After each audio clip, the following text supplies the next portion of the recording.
Olá, meus amigos, bem-vindo ao Jogada Ensaiada, podcast onde eu, Daniel Donadil de Mello, converso com João Ricardo Kozak sobre temas em psicologia do esporte. Hoje vamos falar sobre um tema bastante polêmico, que é a motivação no esporte. Vamos abrir o jogo.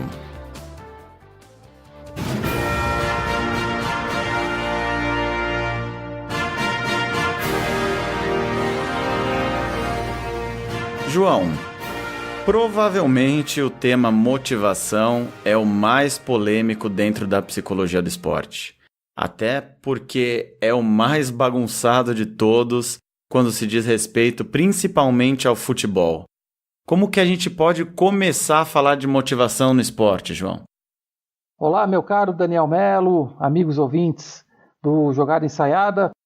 Falar de motivação é falar de uma lacuna muito importante do esporte brasileiro, principalmente o futebol, mas outras modalidades também, e entender que a motivação, e parece que o pessoal tem bastante dificuldade em entender que a motivação ela é um processo comportamental, ela é intrínseca, ela é extrínseca, ela tem medidas internas e medidas do ambiente, ela é alternante, ela é dinâmica, ela precisa ser estudada de uma forma e num formato científico, enquanto muita gente insiste em trabalhos pouco ou nada científicos e extremamente reduzidos e reducionistas, né? Diminuindo a magnitude da complexidade do comportamento humano. Então eu acredito que a motivação é algo que a gente tem que falar assim, até para alertar o pessoal do esporte que é um processo que exige um pouco mais de cuidado do que essas palestras que a gente vê, né, Daniel? E os animadores culturais, os coaches sem formação ou com formações muito rasas, né? Acabando denigrindo. Eu fiz né? até uma lista disso. Ah, é verdade. Então vamos ver ela. Vamos ver a lista aqui, ó.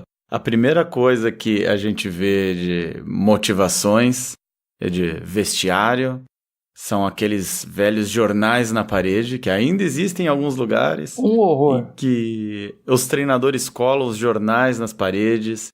Os jornais, claro, que falam mal do time dele. E usa isso como uma certa forma de agredir o jogador, de mostrar, olha só o que estão falando de vocês.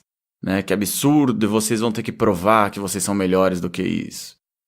O segundo ponto da lista aqui é justamente contratar uma palestra motivacional, que até hoje eu tenho uma certa dificuldade de entender o que é uma palestra motivacional, porque como que o treinador ou então o diretor que contratou aquele palestrante sabe que isso vai ser motivacional para todos?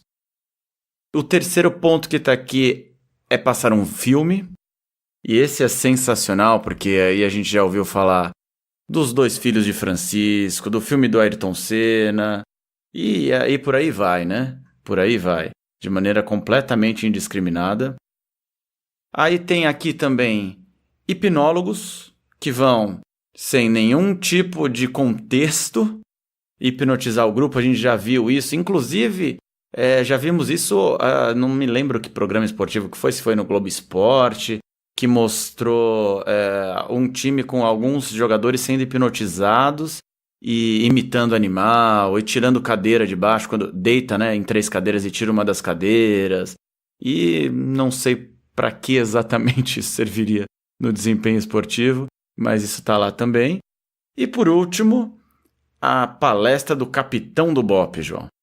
Pois é, e essa aí, o comandante, né, que durante muito tempo foi convidado, na época do Tropa de Elite, né, ele recebeu muitos convites para dar palestras, né, e os jogadores saíam programados dizendo que missão dada é missão cumprida, né, sem se preocupar com o conhecimento dos níveis de ativação, dos níveis de ansiedade desses atletas.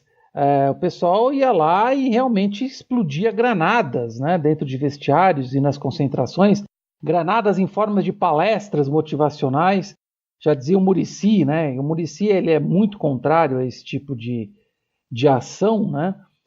sobretudo aquela de deixar a família colocar bilhetinhos nos vestiários, né? E aí o jogador tem essa também, é e o verdade. jogador lembra que a avó tá doente, lembra do pai que faleceu quando ele tinha 5 anos, e aí o jogador aí tá chorando, e vai demorar ali uns 10, 15 minutos para ele entender aonde ele tá, Daniel. E aí, muitas vezes, a partida e o que dirá, às vezes até o campeonato vai por água abaixo por conta de uma bobagem dessa, né?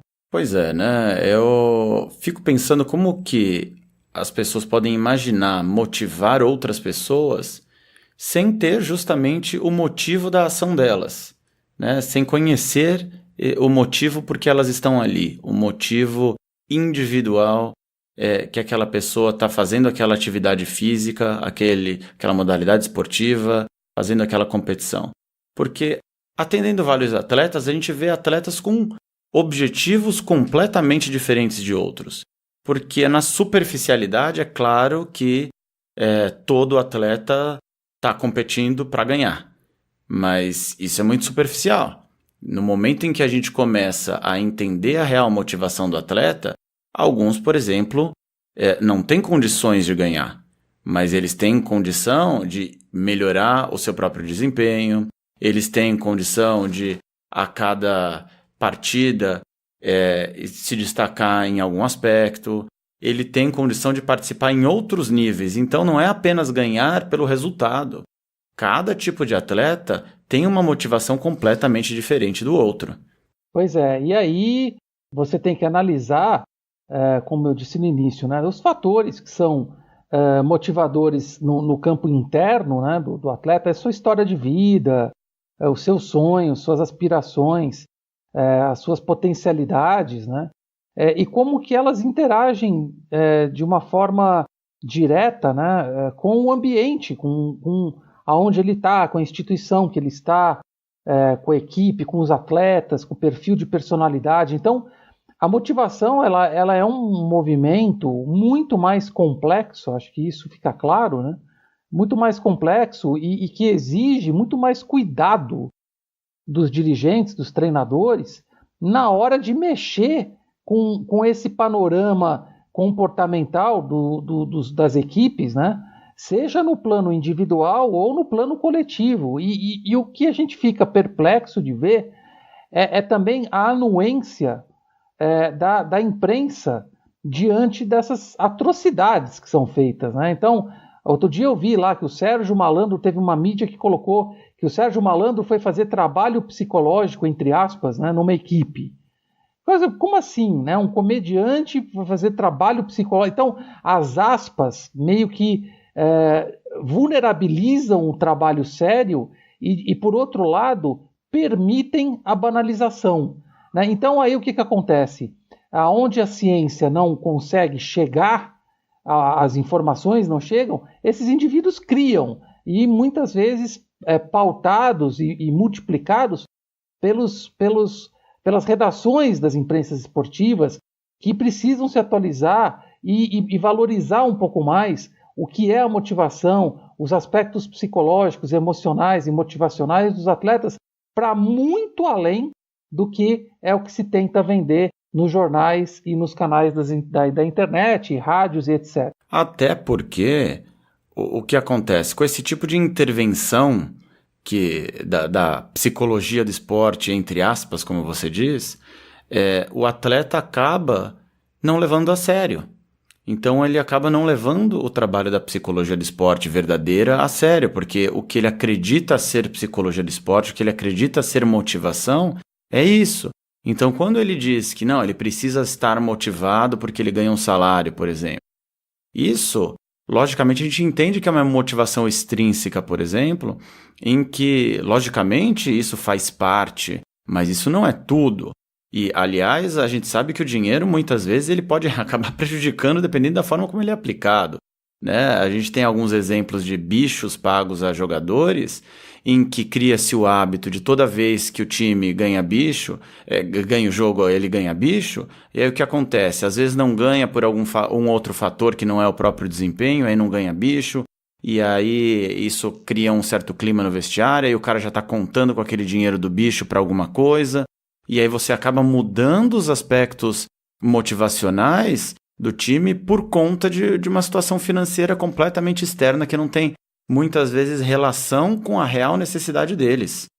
Pois é, e o pessoal fica usando essa questão financeira, né, e mais um tiro na água, porque eles não entendem, não sabem, não conhecem o que se chama o fator higiênico no repertório motivacional. Né? O que é o fator higiênico? É aquilo que é esperado, né? Aquilo que, como a questão do dinheiro, né?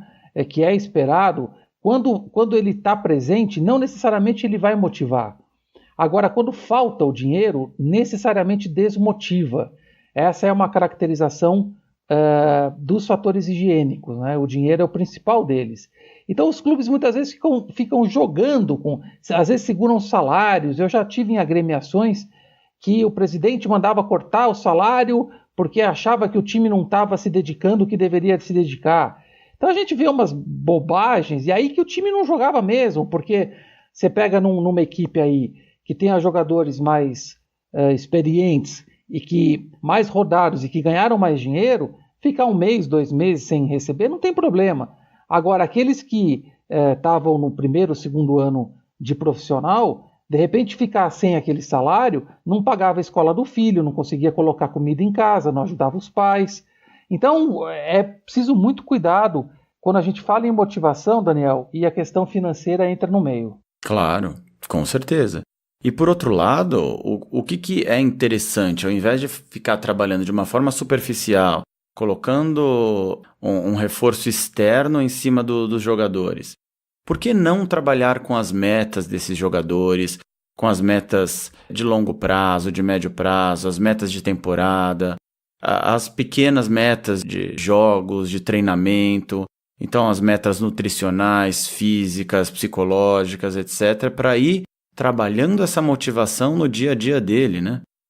Pois é, eu acho que isso só vai acontecer quando efetivamente o nosso esporte, né, se renovar, a educação física tiver mais acesso à ciência da psicologia do esporte. Eu fico sempre muito contente quando eu recebo, e tenho recebido muitos alunos da educação física nos últimos anos, no curso de formação em psicologia do esporte aqui em São Paulo, também no modo online, telepresencial, muita gente da área de outras partes do Brasil, né? E acho que isso só vai mudar com o tempo, com a informação e, sobretudo, com uma melhor formação, não só para os educadores físicos, para entenderem um pouco mais de psicologia, como os psicólogos que precisam entender de esporte. Meu caro Daniel Mello.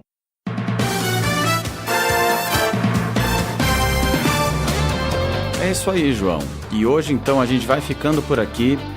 Você, nosso ouvinte, deixe sua mensagem no jogadaensaiada.blog.br. O que é que você já ouviu falar de motivação no esporte e como é que você entende a motivação real no esporte?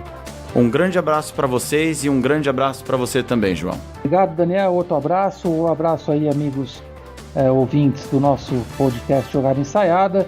Vamos aqui trocando as ideias, multiplicando as ideias e esperando que um dia a gente tenha um esporte um pouquinho mais moderno em termos de preparação e de conceito de ser humano. Forte abraço, pessoal. Até o nosso próximo encontro.